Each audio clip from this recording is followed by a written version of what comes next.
Hello everyone, myself Tomika Ghosh. Today my topic is P formulation.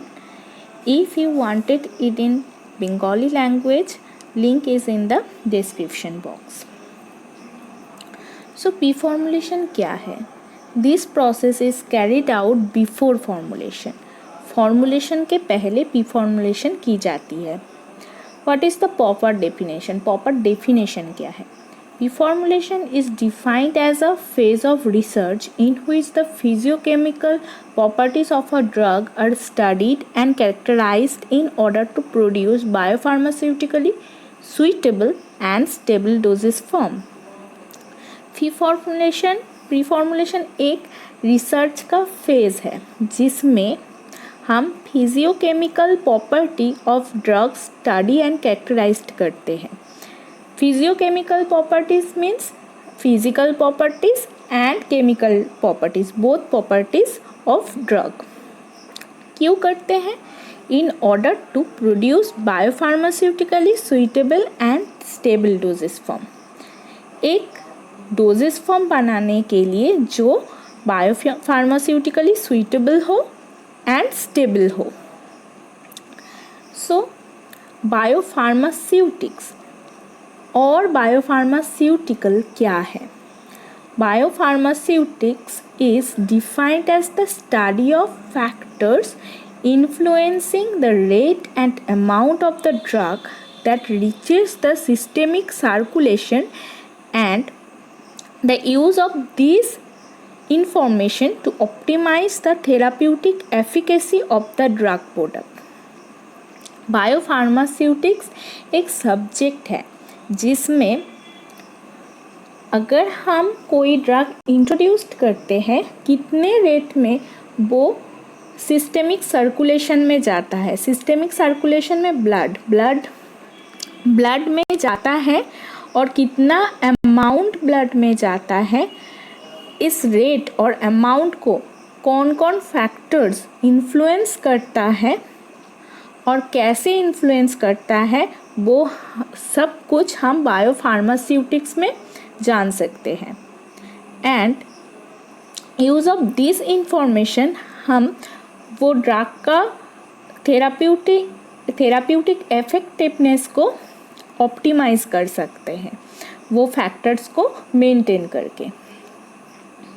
बायोफार्मास्यूटिकली suitable मतलब जिस rate से drug systemic circulation में आता है एंड कितना अमाउंट आता है, अमाउंट एंड रेट परफेक्ट होगा एंड इफेक्टिव होगा, वही है biopharmaceutically suitable. Then stable dosage form. Stable dosage form मतलब वो ड्रग को एक डोजेस फॉर्म देना चाहिए. वो टैबलेट हो सकता है, कैप्सूल हो सकता है, बट कौन सा डोजेस फॉर्म बेटर है वो हम पी फॉर्मुलेशन के बाद ही जान सकते हैं. ठीक है. Then objective to establish physicochemical properties of a new drug.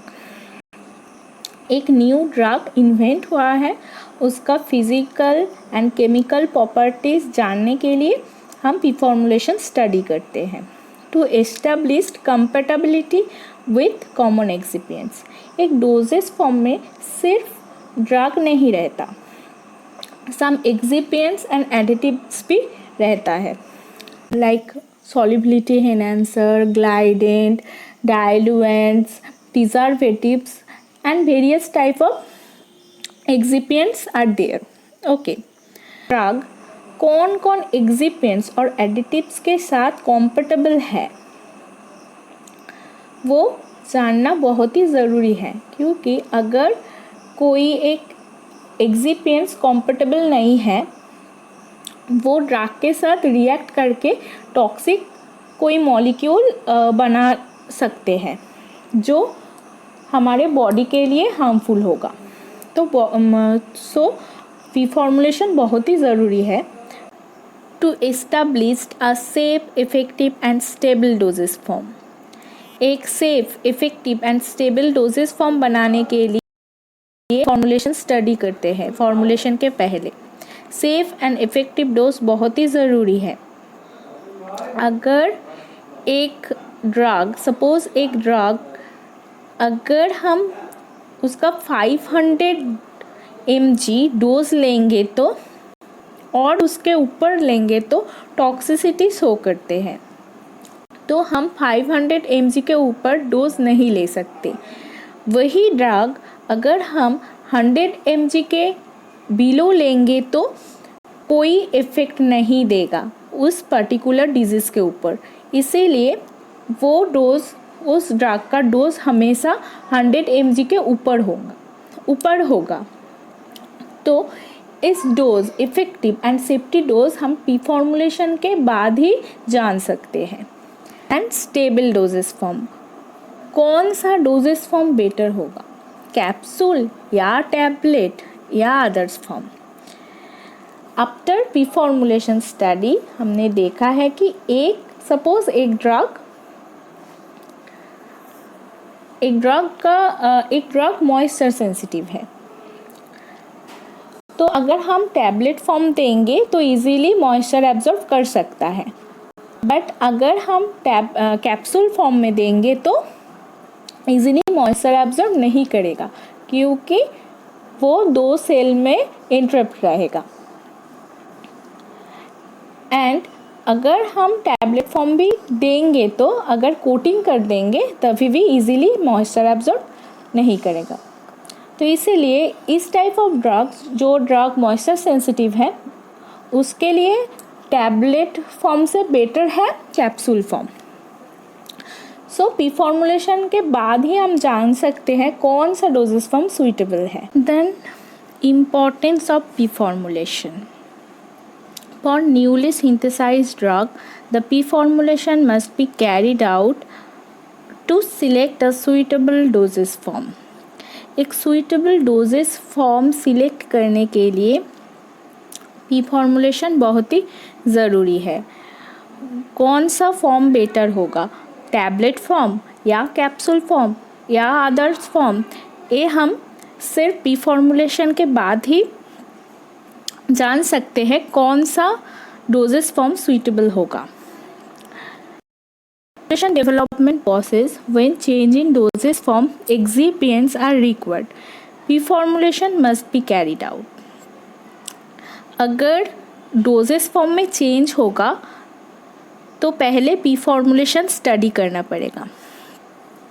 एक ड्रग टैबलेट फॉर्म में अवेलेबल है, उसको हम कैप्सूल फॉर्म में भी चेंज करना चाहते हैं, कैप्सूल फॉर्म में चेंज करना चाहते हैं, तो तभी भी पी फॉर्मुलेशन स्टडी करना पड़ेगा, क्योंकि कौन सा एक्सिपिएंट्स जो कैप्सूल बनाने के लिए ज़रूरी है वो ड्रग के साथ कंपेटेबल है कि नहीं, प्रोसेस, फॉर्मुलेशन प्रोसेस जो है वो कंपेटेबल है कि नहीं, वो सब कुछ हम प्री फॉर्मुलेशन के बाद ही जान सकते हैं। And change in excipients are required, then also pre formulation must be carried out, क्योंकि जो न्यू एक्सिपिएंट्स हम यूज़ करेंगे वो ड्रग के साथ कंपेटेबल है कि नहीं, वो भी जानना बहुत ही ज़रूरी है। P formulation is needed to minimize the errors in formulation development. Obviously, अगर P formulation में क्या होता है, हम फिजियोकेमिकल प्रॉपर्टीज़ ऑफ ड्रग जान सकते हैं P formulation स्टडी करने के बाद। तो हम जान सकते हैं कौन सा प्रोसेस बेटर होगा, कौन सा एक्सिपिएंट्स बेटर होगा, तो एरर्स भी बहुत कम होंगे।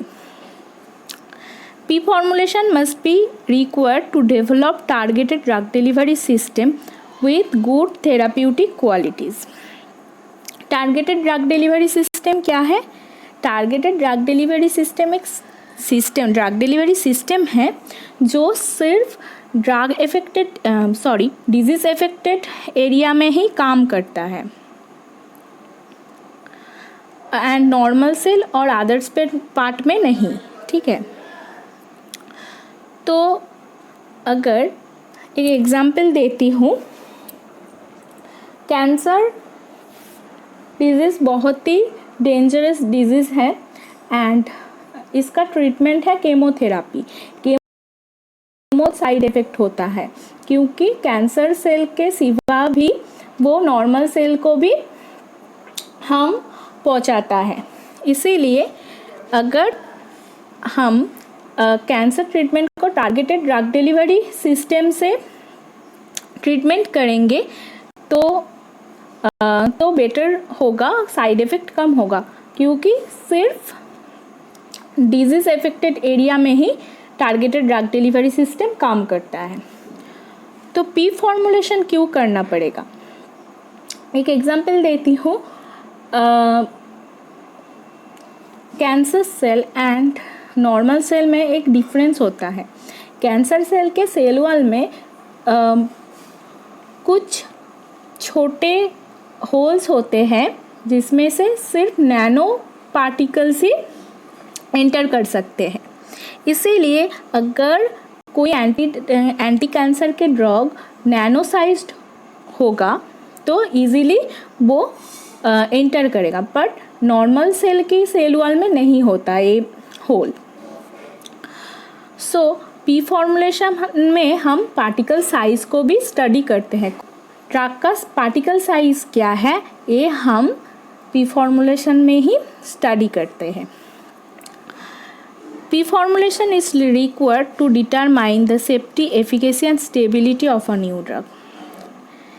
इस पॉइंट को मैं ऑलरेडी डिस्कस कर दी हूँ in objective part. These are the 5 importance of P formulations.